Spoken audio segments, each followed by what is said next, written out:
년 전쯤에 제가 가르치는 백석신학대학원의 한 수업 시간에서 어떤 학생이 자신이 말씀을 묵상한 것을 짧게 나누었어요. 이 학생은 당연히 교회에서 전도사님이죠. 그 아이들 부서에서 설교를 하는데 우리는 죄인입니다 이렇게 설교를 했대요. 근데 갑자기 밑에 앉아있던 애가 손 들더니만 전도사님이 죄인이에요 이러더랍니다. 그리고 이 신학생이 당황을 한 거예요. 그러면서 갑자기 맞다는 생각이 들어서 그래요 전도사님이 죄인이에요 이렇게 하면서 아이들과 함께 눈물로 기도했다고 합니다. 여러분, 다른 사람의 죄, 세상의 죄 이전에 예수님께서는 나의 죄 때문에 십자가에 달려 죽으셨습니다.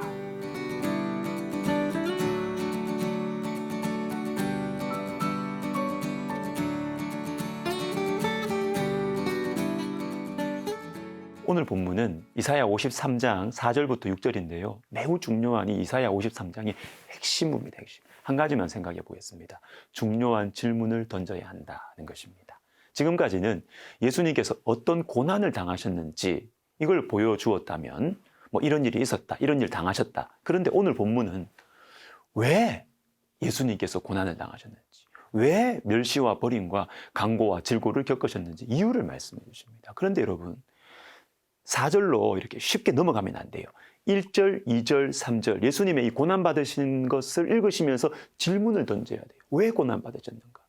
이 질문이 없으니까 십자가가 우리에게 복음, 기쁜 소식이 안 되는 거예요.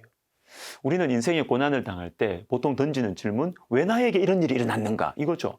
나는 착하게 살아왔는데 왜 이런 일이 나에게 일어났는가? 좋은 질문입니다. 그런데 질문을 다르게 할 필요가 있어요. 나의 고난 말고요. 다른 사람의 고난을 보면서 질문을 던져야 할 때가 있습니다. 특별히 착하게 살아온 사람이 나보다 착하게 살았는데 고난을 받아요. 나보다 신앙생활 잘하고 하나님을 사랑하고 이웃을 잘 섬기면서 살아온 사람이 고난받을 때 우린 질문 던져야 됩니다. 저 사람이 왜 고난받는가? 이것은 그 사람에 대한 문제만이 아니라 나에게도 해당되는 문제예요. 에스겔 12장에서 하나님께서는 에스겔 선지자에게 사람들이 보는 앞에서 포로로 끌려가는 것처럼 짐을 지고 성 밖으로 나가라고 하십니다. 그러시면서 이렇게 말씀하세요. 내가 너를 세워 이스라엘 족속에게 징조가 되게 함이라. 에스겔을 징조로 세우는 것입니다. 그리고 9절도 보십시오. 9절을 보시면 인자야 이스라엘 족속 곧 그 반역하는 족속이 내게 묻기를 무엇을 하느냐 하지 아니하더냐? 무슨 말씀이에요? 물어야 된다는 것이죠. 에스겔 보고 사람들이 저 사람 왜 저렇게 하느냐 묻는 것이 당연하다는 것입니다. 여러분, 주변에 고난을 겪는 사람들을 생각해 보세요. 나보다 훨씬 나은 사람도 있어요. 나보다 경건하고 착해요. 그런데 고난을 겪습니다. 그 사람을 보면서 야, 저 사람은 무슨 죄를 지어서 저렇게 힘들게 살까? 왜 이렇게 인생이 안 풀릴까? 안 됐다. 여러분, 거기서 그치면 안 돼요. 나를 향한 징조일 수 있습니다. 나보다 훨씬 나은데 왜 고난당하지? 야, 옷깃을 여미고 지금부터라도 하나님 잘 섬겨야지. 여러분, 질문을 해야 됩니다. 욥의 친구들은 욥이 고난받는 것을 보면서 이 질문을 했어야 됩니다. 네가 고난받는 거 보니까 너에게 숨겨둔 죄악이 있구나. 이게 아니고 나보다 경건한 욥이 고난받는 거 보니까 난 어떡하지? 여러분, 욥이 고난받는 거 보면서 나도 조심해야 되겠다. 저렇게 경건하고 헌신되고 충성스러운 욥이 고난받는 걸 보니까 내가 정신 차려야 되겠다. 이 생각을 해야 되는 것입니다.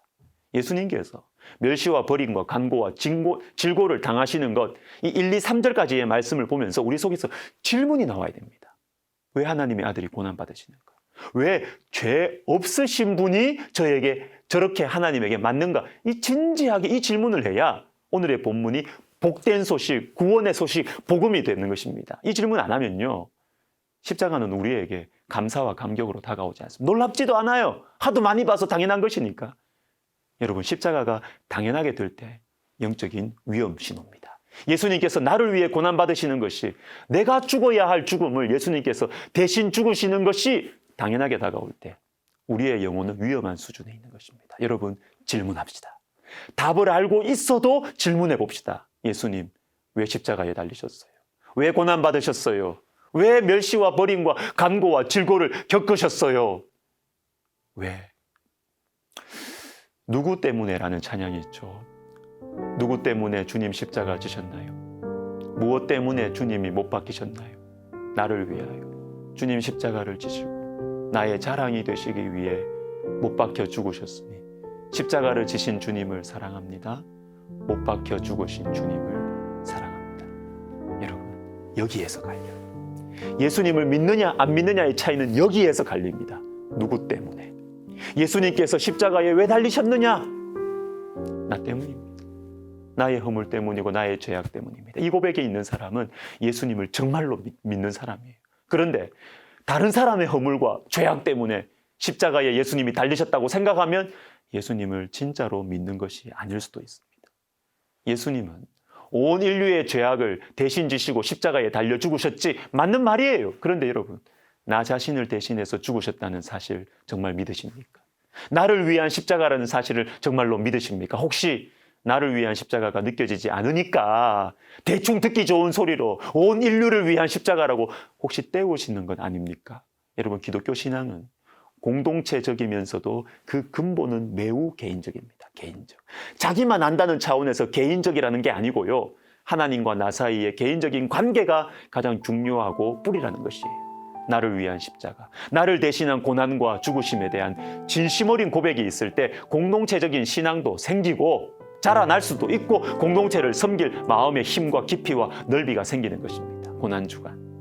예수님의 십자가가 나를 위한 십자가예요. 예수님의 고난이 나를 위한 고난이라는 사실이 분명하게 우리 속에 다가오게 되기를 바랍니다. 기도하겠습니다. 하나님 아버지, 예수님께서 왜 죽으셨는지, 예수님께서 왜 조롱받고 고난받으셨는지 하나님 이 질문을 진지하게 하게 해주시고 나를 위한 십자가임을 우리의 중심으로 고백하는 이번 이 고난주간 오늘 하루가 되게 하옵소서. 예수님의 이름으로 기도하옵나이다. 아멘.